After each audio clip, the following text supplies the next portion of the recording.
In advance of kicking in, I know one of our first agenda item is always to approve the last meeting's meeting minutes. Just so everybody knows, those are located on the share. As always, usually they are there. Thanks to our wonderful secretary very quickly after these meetings. So if anybody ever wants to take a look at them prior to these calls, by all means, please do. They're there for review. We can even get into the habit of certainly circulating them to the group as a whole after the meetings happen. That might be good as well. So let's go. Let's kick in here. Welcome, everyone. Thanks for coming. First agenda item is the review and approval of the previous month's meeting minutes. Can I have a motion to approve, please? I'll give a motion to approve. About that. How about a second? Just second. So you know, perfect. Thank you very much. So the previous meeting's agenda items are approved. As always now, hi, Dustin, see you joining. Awesome that you're here. Hello. Good evening. Hi, Chris. Nice to see you. Thanks for joining us. So the first agenda item, as is our habit now, is the public forum. We've actually got a couple spots along the agenda where it's pretty much ad hoc, both this one as well as the other business one, which happens just before we adjourn. And so if anybody has anything to talk about that didn't make it onto the agenda, we can either take this time or that time. Ian, you've got your hand raised. Love to hear from you. Yeah. So I just wanted to give an update on the bus shelter project that I'm working on. Wonderful. So for those who don't know, the town is working with TVT on the potential for 3 bus shelters to come to Bristol. I've presented it to the select board a couple weeks ago, and they were very receptive. They had some concerns about the design of the shelters. They were created by the Yestermorrow Build Design Group in Waitsfield. Amazing. So some of the concerns were just how much shelter the shelters offered, since they're quite minimalist, and they're obviously, they look very different and are made of different materials than the normal bus shelters that you'd see around towns and in cities. So I need to spend a bit of time researching alternatives just to present to the select board to see what other options there are. Those options would obviously cost more, but we do have ARPA funds available, and bus shelters were very high on the list. So that is a potential funding source if we do decide to purchase shelters of our own and have them installed instead of accept the Yestermorrow ones. Having said that, the Yestermorrow ones, there definitely wasn't there wasn't a decision by the select board to say, no, we don't want those. It would just be finding out how much shelter they offer, especially given the locations that we're looking at. So with regard to the location, in my research and looking at the numbers of ridership at each stop in town, 3 locations that we're considering are by Shaw's, or it would actually be by Walgreens along that long wall there. So that's one stop, because that's one of the most popular. The most popular is on the town green by the church.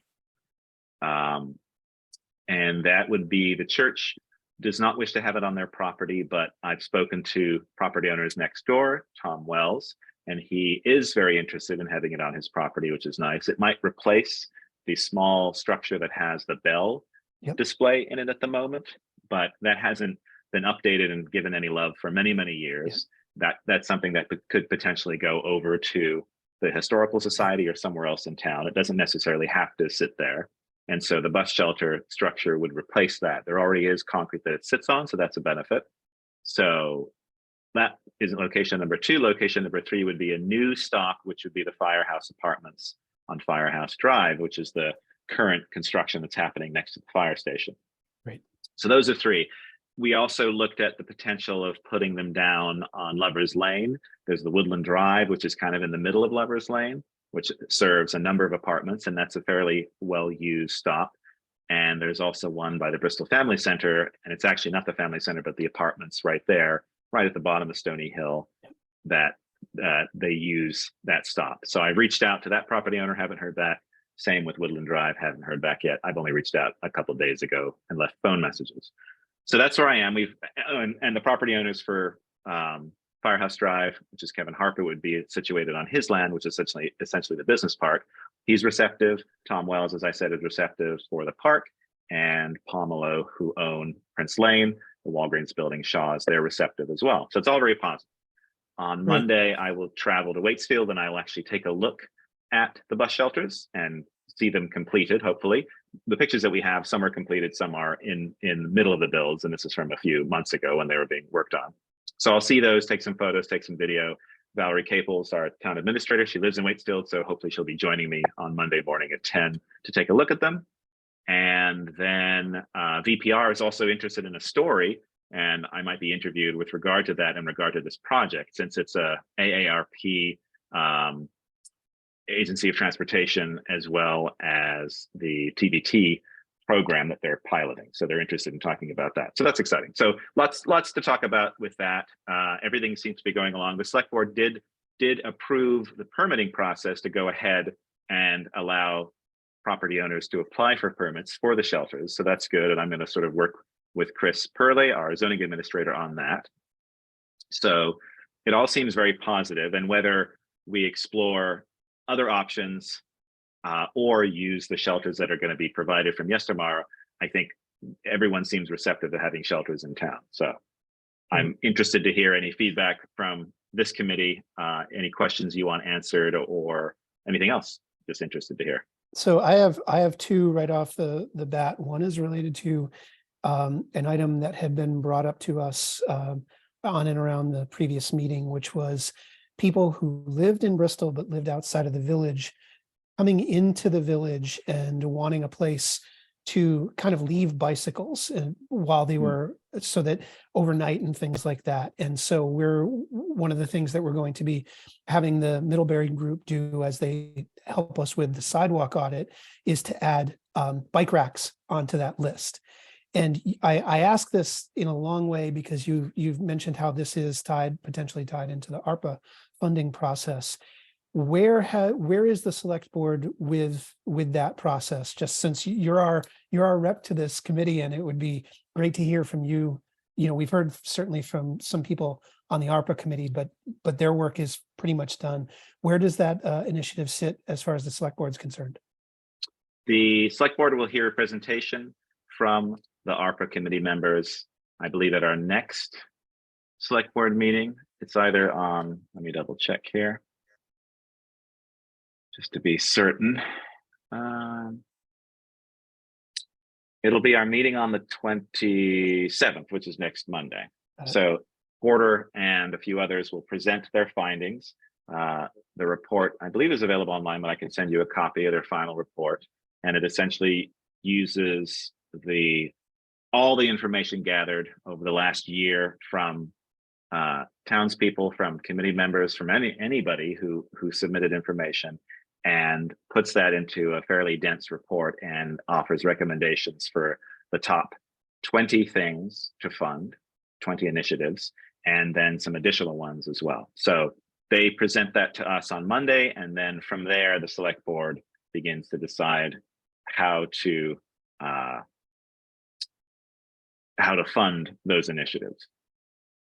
Got it. And I think part of that, from my understanding, listening and taking part in a couple of the ARPA meetings, I don't think there'll be a dollar amount attached. Some groups, organizations presented a dollar amount to the ARPA committee for their request. Others didn't.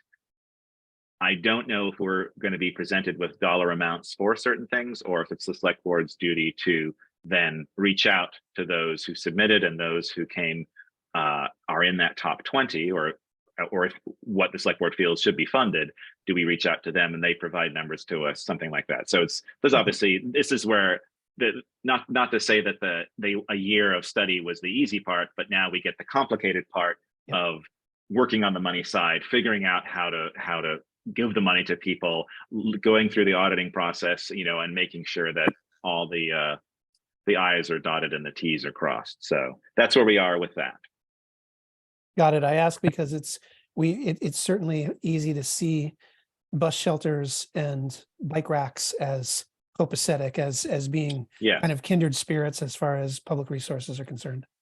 And those things, I mean, honestly, getting numbers from TVT, some of their bus shelters were in the $12,000 range, which for the ARPA money seems like a very small amount of money to submit to doing a project like that. Obviously, if the SMR ones are free, we just need to pay for installation. So we would save $12,000 or maybe save $11,000, let's say. And bike racks, depending on what we get, are far less than that. So those are some of those requests are just, in my mind, very easy to fund, very easy to accomplish. I mean, CORE, just a couple of years ago, Bristol CORE, the downtown group, purchased bike racks, and some of those are what you see in town, Yes, very inexpensively with a grant that we received from the Realtors organization. So, you know, those things seem very easy to accomplish very quickly. Other projects on that ARPA list obviously are much more detailed and have a much higher dollar figure attached and are more complicated. But yeah, I think bike racks and bus shelters are ones that we could easily knock off the list. great. Any other questions with regard to bike racks? You know, I spent obviously some time on this, looking at the locations, looking at the numbers. I'd love to see if people are interested in terms of property owners, shelters in places that really, you know, I don't ride the bus, but I'd love to hear from people who do and what their requirements are. Obviously, I don't want to be putting shelters where people aren't interested in having shelters or don't need shelters. One of the reasons why the church decided not to have it on their property is that they felt that the front of the church is where people stand normally on the town green, offered enough shelter for people using the bus. And so people using the bus there might say, yes, that's fine. We don't really need a shelter. So I'd love to get more information about that before something like this is implemented, because I wouldn't want to put something that is just going to sit there and no one uses it because they still stand on the church steps. So I don't know. I'm curious about input from this group. I don't know if people know anyone who rides the bus and what the needs might be.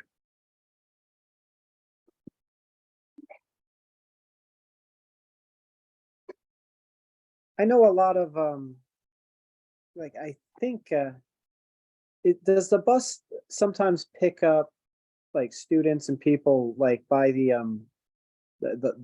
what was the old bus barn at Mount Abe on Airport? Yes, they do have a stop over there. I was curious about ridership for that. I wasn't sure. I have numbers, and it's a fairly decent ridership number, but I'm curious who is using it there. I know of students who use it. What Okay. one look up might make kind of sense, and maybe it's one of the ones you said, would be to like place it like right across from the firehouse, like by like the skate park, where near Oh, interesting. where that crosswalk is, because that would be kind of close to the rec club, close to the house and the development there, and close to the high school, and not too far from like where a lot of people, you know, where Liberty Street is. A lot of people that ride the bus might be walking from Liberty to there if they're coming from more something like that. That to me just seems like a location that might make kind of sense, and it's like convenient for the bus company right off of West Street 17 too. When I looked at that in terms of Firehouse Drive, I was picturing it near, at least when I met with property owners, both Kevin Harper and Evernorth, we were looking at it sort of very near the apartments themselves. We looked at the very top of the street where the apartments begin. There's a fairly large telephone pole there. We looked at that location because it's still their land. It doesn't go into the Nelson's property, which is right next door, and it's at the front of West Street. We decided because of the telephone pole right there, or the electrical pole, it was just too much infrastructure right there. There's also, with complications, given the amount of investors for the Evernorth project, we would have to get permission from every single one of them to put the bus shelter in. So I was led to believe in conversations that it's definitely a path they can go down, but it's a more complicated one.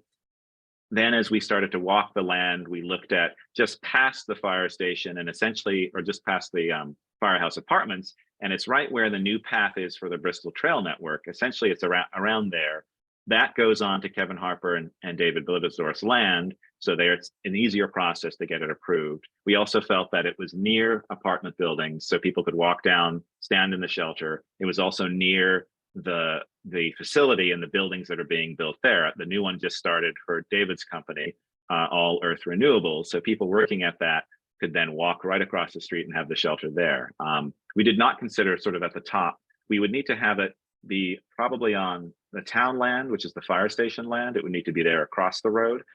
There isn't sidewalk there, unfortunately. It's on the other side, and I don't think there's enough room on that side with the sidewalk because the Nelson's property butts up against that. So, but I can definitely look at that again because I do think it's a visible thing. It's where the bus can pull in. The bus would have to still go down that road to turn around to come back if it's picking up people or whatever. But it does offer you more proximity to the rec park, the skate park, and other areas too. So that is a good suggestion. I rode the 116 for 3 or 4 years, both to and from Bristol. I would assume that ridership has changed a bit since COVID, but we picked that up in front of the bank that's across the street from, the town green.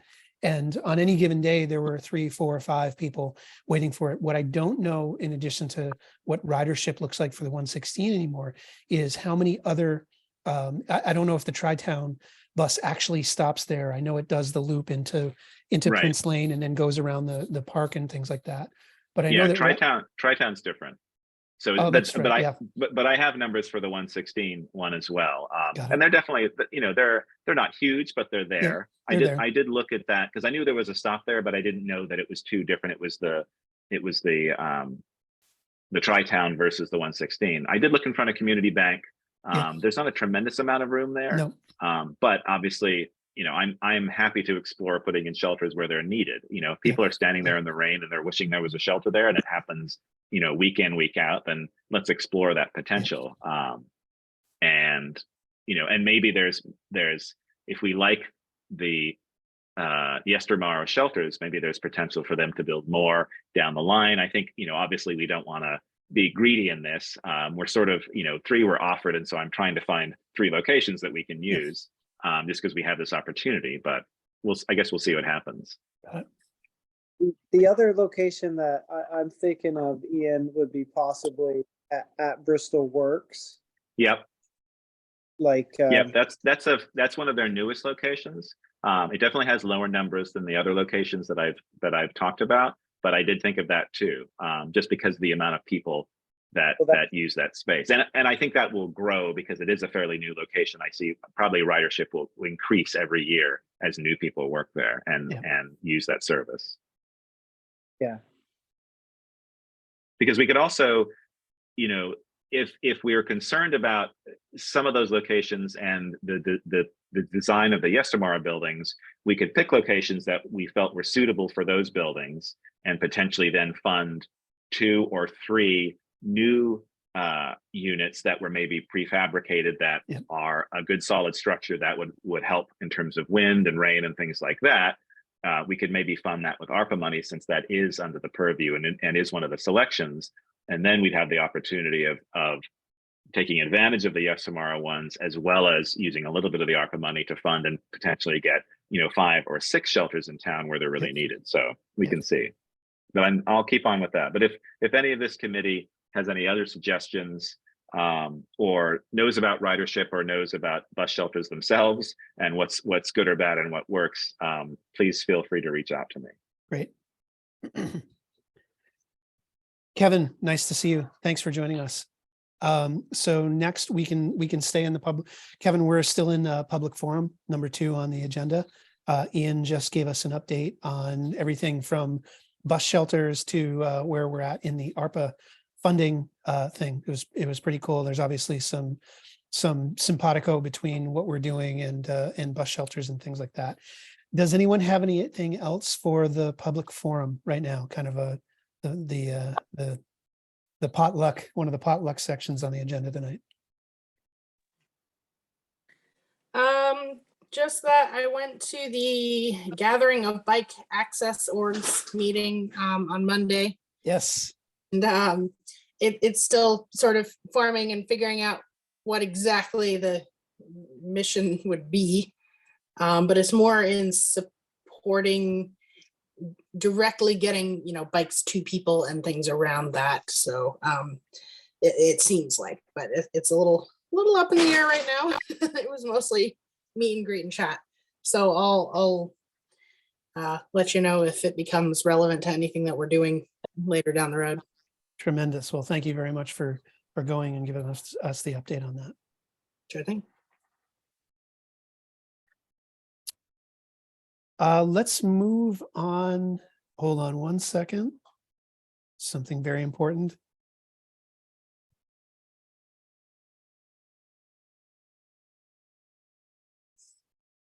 Sorry, bedtime. So let's move on then to the next agenda item, which is the infrastructure audit. As some of you have probably been copied, there's a group. Let me actually, before I misspeak by trying to paraphrase what's happening, let me just pull up this thing. So in a nutshell, there's a group that's adjacent to any number of other things that are happening. One of them is a group called, let me just get the term right, the Addison County Regional Planning Commission, and they've got a variety of initiatives going on that they are. I should just read this. Some of the listed segments, they're looking to do an audit of sidewalks and infrastructure, pedestrian and bicycling infrastructure in the area. I'll just read from one of the emails. As it happens, and this is from a woman named Madison Shropshire, who works with that agency. As it happens, I'm working with a group of Middlebury College students on a semester-long project around bike and pedestrian infrastructure and health equity. We're looking for an opportunity for them to get in the field, and a sidewalk inventory is one of the options we have discussed. The goal would be to give them some experience, provide them with a map and data on all sidewalks in town, and potentially have a conversation about additional bike ped needs beyond sidewalks in the community. So one of the things that I threw out in addition to that would be, and this is something that is, again, an outgrowth of the conversation that we got into in the last meeting, was have them, as they're doing the sidewalk inventory for us, have them also do an audit or an inventory of all the bike racks in town, inclusive of obviously the schools, the rec club, and other places like that, both public and private.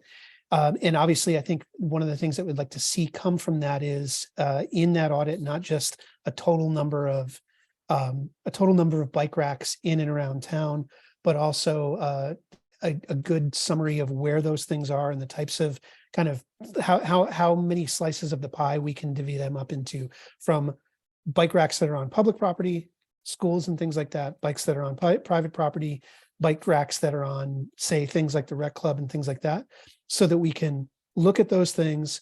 Are there glaring places where we feel like we need them? Are there places where we feel like we might need more of them, per what we heard at the last meeting, and additionally, is there some suggestion we can make, and hopefully we can do this rather quickly per what Ian said and where we're at as a town with the ARPA funding thing. Is there something else beyond just bike racks that might be a part of that? One of the people that was speaking on behalf of the needs of out of the village district needs was, is there a safe place to lock up a bike? Is there a weatherproof place to lock up a bike? And off the top of my head, I mean, we certainly don't have anything like the bike lockers that they have in downtown Burlington. Ian, thank you very much for dropping in. Always a pleasure. But it was one of these things that I think once we know the lay of the land, it would be good to know, okay, are there places, a couple places like the rec fields and things like that, where we can work with those groups to potentially think about more bike storage infrastructure. So we're getting things rolling with that group. I'll have to check my email and see if I've gotten any updates on that, but it seems like it's going to be a nice complement to some of the things we've been doing.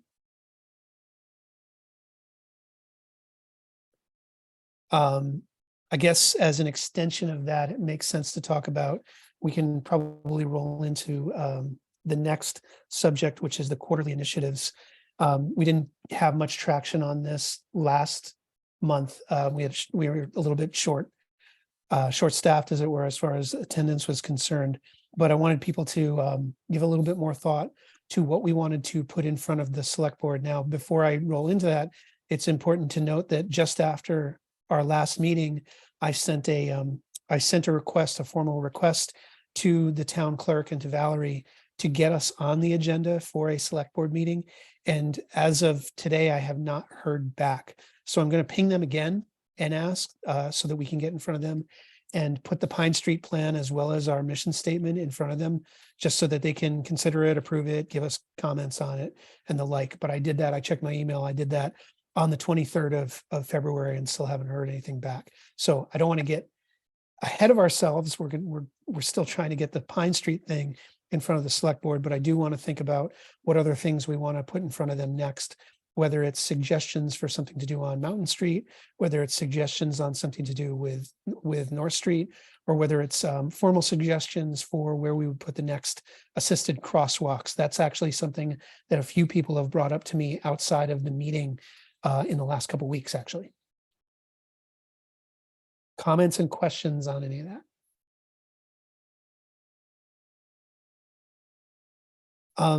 I do know from seeing what Ian mentioned about the report from, like, it was a draft report or something like that. I don't want to speak out of turn, but it was some of the documentation that the ARPA committee had generated.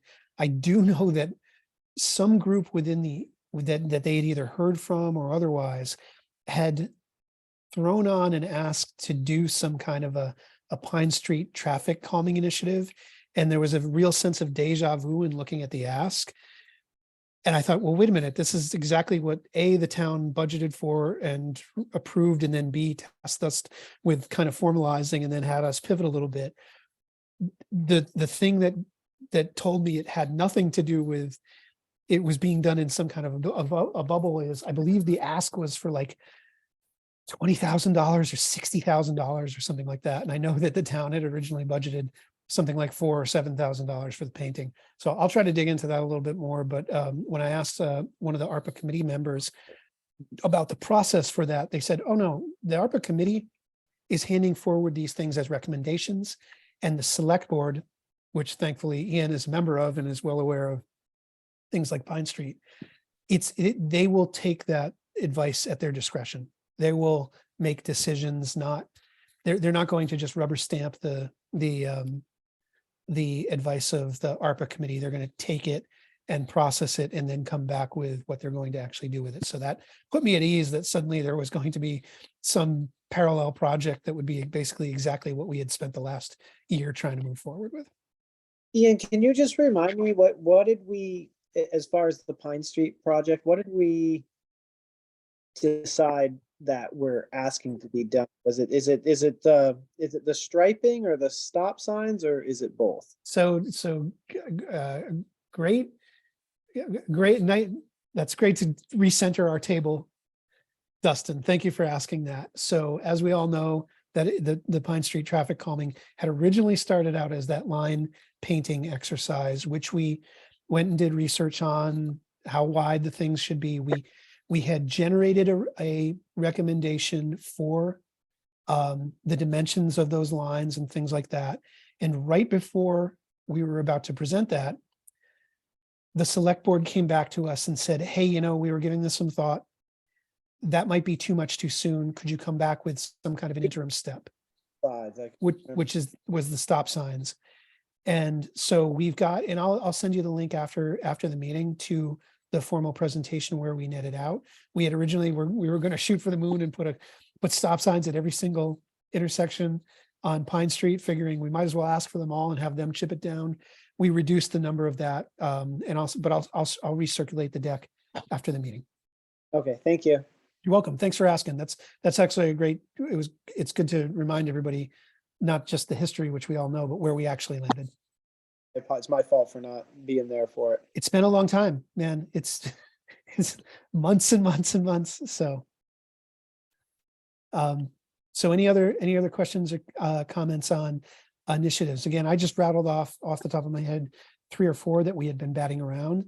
It would be great if at the next meeting, we could hone in on 1 or 2 of them, and then we can just, we've done so much kind of informal work around those things that I feel like we could present them to the select board in relatively short order after just coming to consensus on which ones we wanted to put in front of them.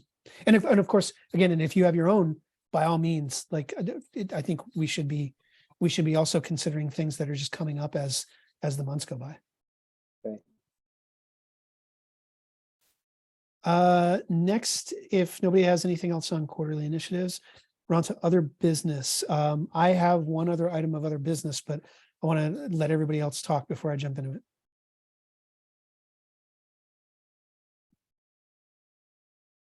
So a couple weeks ago, a member of or I should say, a member of the former ad hoc committee, the one that led to our creation, reached out to me. Those people are all great. They laid the groundwork for the select board greenlighting what became this committee. And all their members are great. I've met many of them. Some of them have actually been on these calls before. One of them reached out to me and said, hey, you know, who I've been in contact informally with a few times throughout the last few months. They said, hey, you know, you reached out to me a few months ago and asked if I had any interest in jumping back on the committee or being on the committee. And I told you at the time, no, there were other things going on, a combination of work, travel, and other committees that person had volunteered for. They reached out to me a couple weeks ago and said, hey, does your gang still need another person on the board? I said, absolutely. We actually need 2 still. And so I'm in talks right now with one of the ad hoc committee members to bring them on. Ian has already outlined how that process goes. It really doesn't have much to do with us. It's more, we have to get that person in front of the select board, and the select board makes the decision. So I'm going to work with Ian to just make sure we're crossing the T's and dotting the I's on getting that person in front of them. But they should actually be ready in a position based on their other volunteer work to potentially join us for our next meeting for next month. In addition to that, I've identified and kind of honed in on, I had 3 or 4 other candidates that I was hoping to reach out to, and I've reached out to all of them informally, but one of them now, as after the last meeting and some other things that have happened, I've honed in on one of those people that I'm going to go and say, hey, tapping you on the shoulder, I think you represent, the reason why I'm asking you is very clearly, you represent a voice that's missing from our group right now. It's that combination of mountain biking, recreation, trail extension, and access and things like that are not currently part of our conversation, at least formally. Our group right now we have certainly talked about how we're going to expand our efforts out past Plank Road and things of that nature.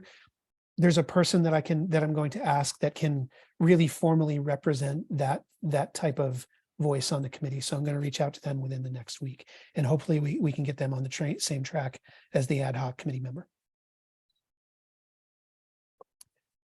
Does anybody else have anything for the other business? Okay, so Tanya, thank you very much for your report. I think another one of those meetings of the other group that's out of Middlebury should be coming up soon. I know I was jumped into some Google Drive share stuff, but I haven't seen anything pop up there recently. If I see anything, I'll certainly let you all know. Dustin, I'll circulate the link to the Pine Street deck to everyone just as soon as we get off this call. Thank you. If nobody have any, pardon me, proper grammar. If no one has anything else, can we get a motion to adjourn? I motion to adjourn. Thank you. It looks like Dustin's seconding. I'll second. Wonderful. Gang, it's great seeing you all. Thank you. Enjoy the weather, I guess. Next meeting is April 27. Next meeting is April 27.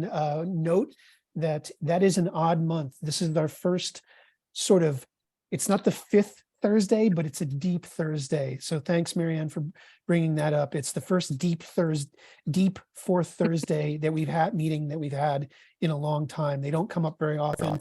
And oddly, thanks to February being a 28-day month, we had two meetings in a row that happened on the 23rd. So Marianne, thanks for reminding us. Yep. Everybody, thank you again for joining. Gang from NEAT, thanks again. And yeah, see you on email. Thank you. Bye, Bye, everyone. Bye-bye.